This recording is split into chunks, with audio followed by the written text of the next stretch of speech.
Good morning students. இப்போ last பார்த்த வீடியோனுடைய continuous தான் இதுங்க.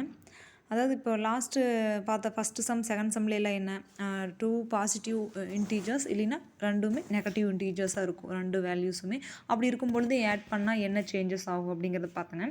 இப்போ வந்து பார்த்தோம்னா ஒரு இன்டீஜர் பாசிட்டிவ் இன்டீஜராகவும் ஒரு இன்டீஜர் நெகட்டிவ் இன்டீஜராகவும் இருக்கும் பொழுது எப்படியெல்லாம் நம்மளால் சால்வ் பண்ண முடியுங்கிறத பார்க்க போகிறாங்க இந்த வீடியோவில். சரி பாருங்கள், தேர்ட் கொஸ்டின் பாருங்கள். Add positive integer and negative integer. இப்போ 23 அப்படிங்கிறது ஒரு பாசிட்டிவ் இன்டீஜர் அண்டு -60 அப்படிங்கிறது நெகட்டிவ் இன்டீஜர்.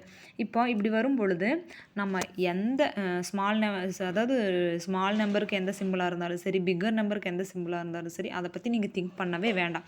ரெண்டு நம்பர்ஸுமே ஆப்போசிட் சிம்பிள் வந்து வெவ்வேறையாக இருக்குது 2 இன்டீஜர்ஸ்க்கு. இப்படி இருக்கிற பட்சத்தில் ஃபஸ்ட்டு பிக் நம்பரை பாருங்கள். பிக் நம்பர் இந்த ரெண்டு நம்பரில் எது? 60ல் ஸ்மால் நம்பர் என்ன? 23. இது சும்மா ஒரு ஷார்ட்கட் தான். ஆனால் 23 பிக் நம்பரா -60 பிக் நம்பரான்னு பார்க்கும்போது 23 தான் ப்ளஸ், அதாவது பாசிட்டிவில் இருக்கிற 23 தான் பிக் நம்பர், மைனஸில் இருக்கிற வேல்யூஸ் எல்லாமே நெகட்டிவ் நம்பர்ஸ் தான். நம்ம சிம்பிள் இல்லாமல் பார்க்கணும். சிம்பிள் இல்லாமல் பார்க்கும் பொழுது 23 பிக்கா 60 பிக்கான்னு பார்க்கும்பொழுது 60 தான் வந்து பிக் நம்பர். அப்போ 60ங்கிற பிக் நம்பர்லேருந்து 23 அப்படிங்கிற ஸ்மால் நம்பரை வந்து சப்ட்ராக்ட் பண்ணுங்கள். சப்ட்ராக்ட் பண்ணும்பொழுது நம்மளுக்கு என்ன கிடைக்கும்? 37 கிடைக்கும்.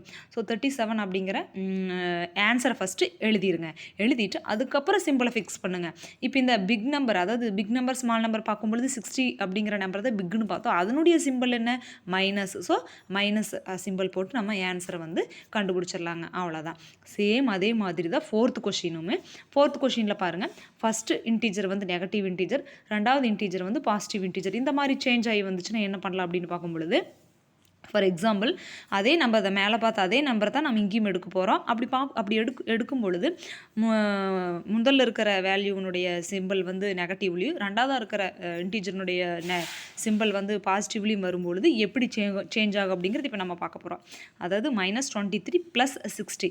இப்போ இதுக்கும் சேம் நம்ம மேலே என்ன பண்ணணுமோ அதே தான் பண்ண போகிறோம். ரெண்டு நம்பரும் சிம்பிள் இல்லாமல் பாருங்கள். 23யும் 60 வந்து சிம்பிள் இல்லாமல் ரெண்டு நம்பராக மட்டும் எடுத்துக்கோங்க. 23 பேர் 60 பேர் அப்படின்னு எடுத்துக்கோங்க. இப்போ 60 இப்போ 60 ஆப்பிள் இருக்குன்னு எடுத்துக்கலாங்க. 60 ஆப்பிளில் நான் 23 ஆப்பிளில் இன்னொருத்தருக்கு நான் கொடுத்துட்டேன். இப்போ என்கிட்ட ரிமைண்டர் எவ்வளோ தான் இருக்குங்க? 37 தான் இருக்கும். சரிங்களா? அப்படி எழுதிட்டு ஆன்சரை எழுதிட்டு அதுக்கப்புறம் சிம்பிளை ஃபிக்ஸ் பண்ணுங்கள். மேலே என்ன ரூல்ஸ் பார்த்தோமே அதே தான் இங்கேயும். என்னென்னா பெரிய நம்பர்னுடைய சிம்பிள் என்ன? பாசிட்டிவ், அதாவது ப்ளஸ்ஸு. ஸோ அதனால் ப்ளஸ் சிம்பிளை நம்ம அங்கே ஃபிக்ஸ் பண்ணுறோம். +37 வெறும் 37 அப்படின்னு மட்டும் எழுதலாம். ஓகேங்களா ஸ்டூடெண்ட்ஸ்? பாருங்கள், மறுபடியும் புரியலைன்னா திருப்பி இந்த வீடியோஸை நீங்கள் பார்த்துட்டே இருந்தீங்கன்னா உங்களுக்கு வந்து ஈஸியாக வந்து பிக்கப் ஆகிக்கும். ஓகேங்க ஸ்டூடெண்ட்ஸ், தேங்க்யூ.